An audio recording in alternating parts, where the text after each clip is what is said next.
you're gonna have the people that like you, and you're gonna have the people that don't like you, and that's life. So Right.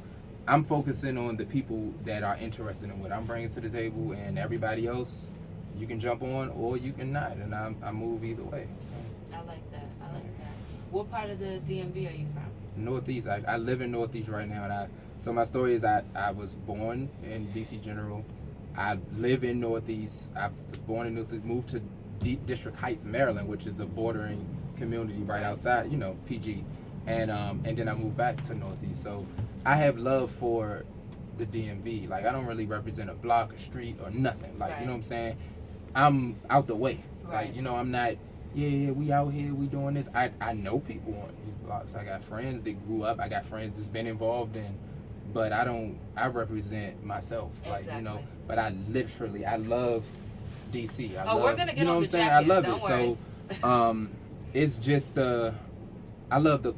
I'm kind of. It's kind of hurtful to see some of the culture in DC kind of going away with the new condos, the new like A Street. When I was growing up, A Street didn't look the way it looks right now. Like, not to say it was better, but it's just there were some staples. Like, even on like in DC or Minnesota, everything is changing. Like, it was African Heritage Studios. It was a lot of staple pieces that people don't know that was here that represented the culture that what DC had to offer.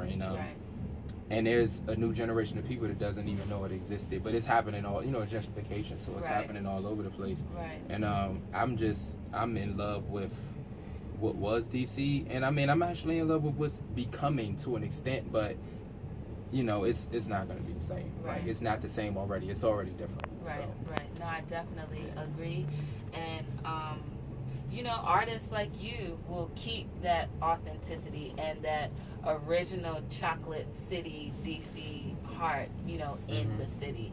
So that's definitely appreciated from the listeners and, the new fans that you're going to be getting along the way. Like, you definitely got a new fan in me tonight. Like, I appreciate I was thoroughly every single impressed. fan that genuinely cares to listen to my music. Right. Because you have a million people to choose from, the whole internet sea pool of new rappers every day. So, and I've been doing this for a long time. I'm just saying, but in general, the fact that now I know you'll be paying attention, I appreciate that.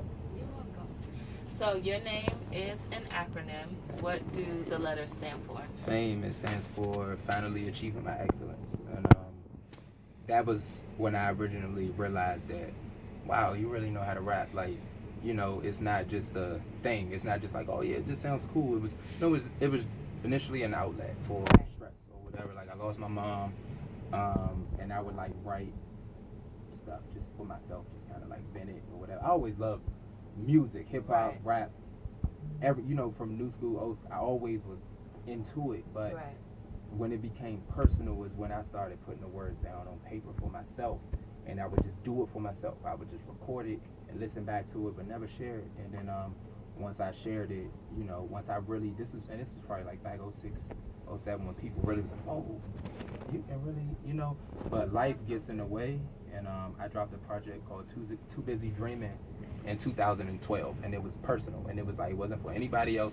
I dropped it, it did well. Like, people picked it up, blogs picked it up. It was in DC city paper. It was like, and it was, and then life came back and was like, yeah, we don't have time for rap. Now. Like, you can do it, but you got bills, you got family, so now I'm back. Like, I'm back pushing. So it's like now or never for me, really. So I love it, and success to me isn't necessarily being the next Drake. Success to me is just being able to connect with people and actually make a decent living off of just sharing my music. Right. That's it. Like, that is enough for me. If I go higher than that, I'm all for it. But I'm not. That's not like, oh yeah, I have to. That's not. I just want to connect with people and want them the same way you connected with my show. I want them to be like, I can relate to this guy. Like, I feel something with, and that makes my day. So when you said what you said, I really appreciate that. How old were you in 06 when you had that moment? It was this thing. It was like 06, maybe in 2017. 11 years ago. Damn, it's really been 11 years. You're right. Like 22, 20, yeah. 21, 22. Oh, okay. And I was I was in it. I was just like, I knew at that moment where it was like, this is what I want to do. And it becomes hard, like over time it becomes hard, because it's like everybody's trying to do this, everybody's trying to make it, you know, and then you're like, this isn't easy. Yeah. You know, you put the music out, you put your heart and soul, your money, everything, your time into it, and then it's like 30 people heard it, 20 people heard it, your closest friends heard it, and they're like, oh, it's good, and I'm like, when you dropping the next one? I'm like, dude, but y'all the only people listening, you know. Right. So it's gotten better, like, and now I'm starting to get random people that's like, hey, I found your song on SoundClick, and I'm like, on SoundCloud, this is really, really good, and I'm Right. like, thank you, you know, appreciate it. So what upcoming projects do you have? Shows? I'm actually done, but it's constantly changing. It's a project called Pieces of a King. Okay.